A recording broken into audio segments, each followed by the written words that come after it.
ils l'ont tous regretté. Cette action, ce petit message, c'est souvent un petit message, ce comportement qui leur a fait perdre tout l'intérêt que cette femme qu'ils convoitaient avait pour eux. Tout l'intérêt, oui, oui. Et là, je te parle des personnes qui me suivent sur ma chaîne YouTube, qui me contactent et qui me posent des questions. Ouais, pourquoi j'ai plus de nouvelles de cette fille? Je l'ai vue pourtant en rendez-vous, mais j'arrive pas à la revoir. Je l'ai rencontrée, elle m'a passé son 06, mais j'arrive pas à la revoir. Comment ça se fait? Je te parle aussi de mes clients qui, parfois, ils ont besoin de se prendre un mur pour se rendre compte de quelque chose. Et là, à ce moment-là, ils se disent, merde, si j'avais su. Il manquait cette qualité, il manquait cette compétence. Et pourtant, c'est rien comparé à tout ce que j'ai pu travailler sur moi. Parce que c'est des gens qui travaillent sur leur prosodie, sur leur communication, sur l'art de la conversation, sur l'art d'écouter une personne, sur l'art de s'intéresser aux autres, sur l'art de savoir parler d'eux. C'est des gens qui travaillent sur leur humour, sur leur non-verbal, sur la logistique d'une rencontre. Et qui, malheureusement, parce qu'il manquait cette qualité, il manquait cette compétence, ils n'ont pas pu revoir cette femme. Et je vais t'en parler de cette compétence, je vais te parler de pourquoi elle est chère aux yeux d'une femme et te donner les raisons pour lesquelles elle est chère. Te donner les raisons psychologiques. Si tu me découvres aujourd'hui, je suis coach et technicien PNL. Donc j'accompagne notamment les hommes dans leur vie amoureuse, je les aide à faire plus de rencontres, à avoir plus d'opportunités et leur apprendre comment faire d'une rencontre dans la vie de tous les jours, donc dans la rue, dans un espace public, dans un parc, dans une supérette, au cinéma, comment faire de cette rencontre une relation durable dans le temps. Et là, je vais surtout, dans cette logistique-là, les mentorer, leur montrer le chemin idéal pour faire d'une rencontre une relation durable.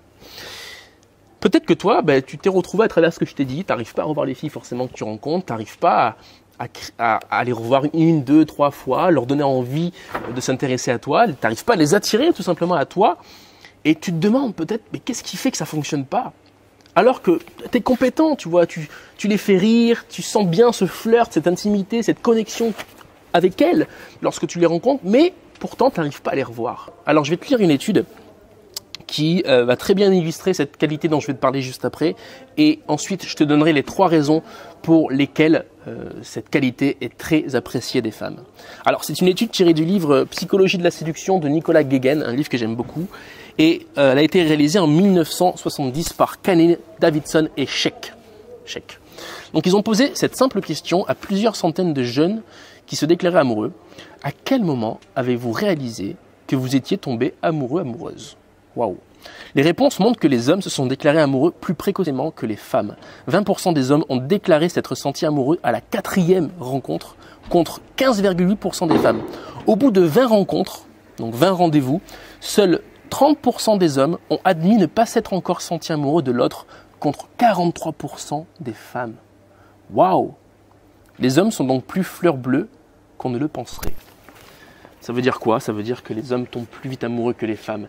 Et cet état, ce sentiment, l'amour qu'on peut avoir pour une femme, nous amène à faire des bêtises, nous amène à nous presser dans la relation, nous amène à être impatients.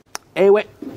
Et la qualité que tu vas devoir travailler, cultiver, développer, c'est la patience.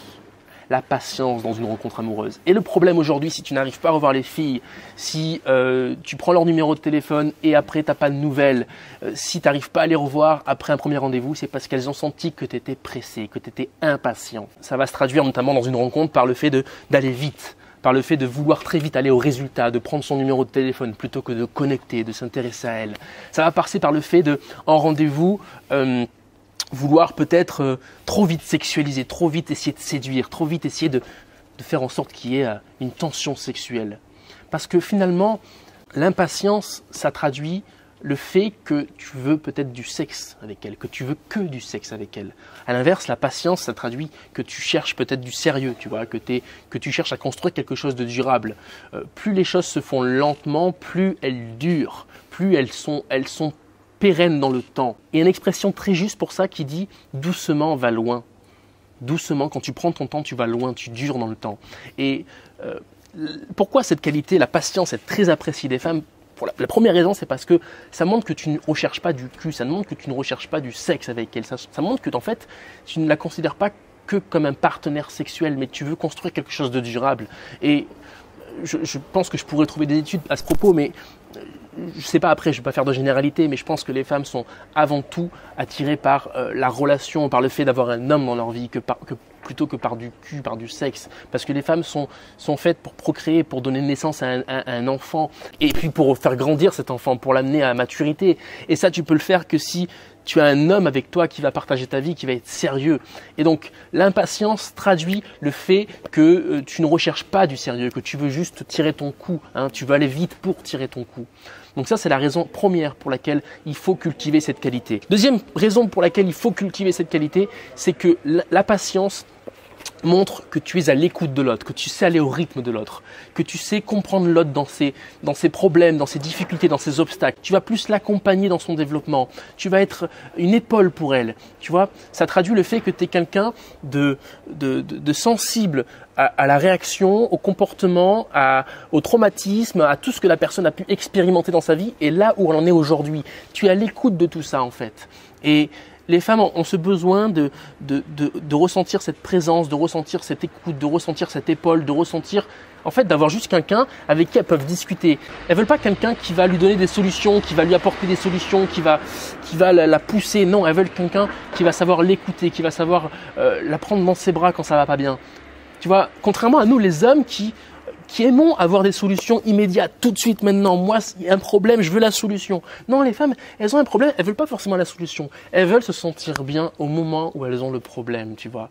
Elles ont besoin de cette écoute, cette oreille que tous les hommes ne vont pas savoir leur apporter, et notamment les mecs qui sont impatients. Ensuite, la troisième raison pourquoi les femmes aiment les mecs patients, c'est parce que ça traduit le fait que naturellement, tu as une vie. Tu fais des choses dans ta vie, tu as des passions, tu as des amis, tu sors, tu voyages, tu t'occupes, tu as des projets. Et tu sais, moi, c'est quelque chose que je prône sur cette chaîne, de se construire une vie séduisante, de faire des choses dans sa vie. Pour plein de raisons. D'une part, parce que tu seras rempli, tu auras des choses à partager aux femmes que tu rencontres. Tu auras une vie à partager, tu auras une expérience à partager, tu auras quelque chose à apporter aux autres, à cette femme notamment.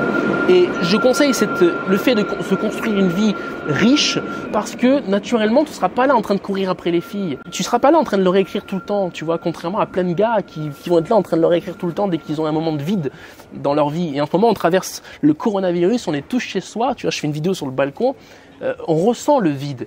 Et c'est là que tu vois les mecs qui ont des projets, tu vois, c'est là que tu vois les mecs qui ont des choses dans leur vie, qui font des choses dans leur vie et qui sont pas toujours là en train de dépendre des autres, en train de demander de l'attention des autres, parce qu'ils ont une vie en fait. Ils ont une vie. C'est dans ces moments-là difficiles que tu vois qui sont les personnes qui font des choses dans leur vie et qui sont les personnes qui finalement se sentent seules dans leur vie parce que leur vie est vide. Donc moi, le conseil que je donne dans un premier temps à mes clients avant de les coacher, avant de pratiquer la séduction, avant d'aller voir des filles, etc., je leur dis, c'est quoi tes qualités, c'est quoi tes compétences, quelle est ta vie, quels sont tes projets, quelle est ta passion, qu'est-ce que tu as construit jusqu'à présent, qui tu es. Parce que si tu n'es rien, qu'est-ce que tu veux partager à cette femme-là? Qu'est-ce que tu peux apporter à cette femme-là si tu n'as rien construit toi à l'intérieur de toi? Donc, la patience va traduire naturellement que tu as une vie. Voilà. Parce que tu fais des choses, tu ne priorises pas cette femme tout de suite maintenant alors que tu l'as vue 1 à 2 fois. Tu vois, tu n'es pas là derrière elle, tu fais autre chose. Et l'erreur que peut faire un mec qui se lance dans la séduction, c'est d'en faire sa vie, d'en faire son quotidien. Il va sortir que pour aborder des filles. Ça, c'est une grosse erreur.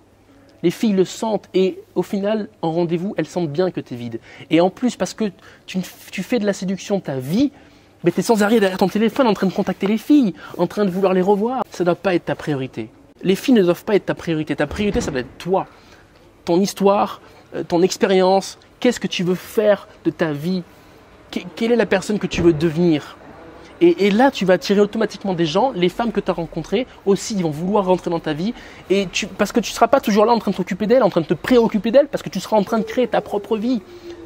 Et puis naturellement, parce que ta vie sera cool. Et du coup, les filles auront envie de rentrer dans cette vie-là. Voilà. C'était la dernière raison pourquoi les femmes aiment les mecs patients. Tu vois, c'est beaucoup plus profond qu'on pourrait ne le penser. J'espère que cette vidéo t'a plu, j'espère qu'elle t'aura parlé, qu'elle t'aura fait voir l'angle de visée, l'angle où il faut s'orienter plutôt pour séduire une femme et attirer les gens à soi. Et puis si tu veux aller plus loin avec moi, si tu veux apprendre des vraies stratégies, des vraies méthodes, comprendre vraiment la psychologie féminine, on va au-delà des techniques, ça va au-delà, bien plus loin que les techniques, eh bien tu as tous mes programmes de formation juste en dessous dans la description. Je te remercie d'avoir regardé cette vidéo jusqu'au bout et je te souhaite une très très bonne journée en cette période de confinement. Salut!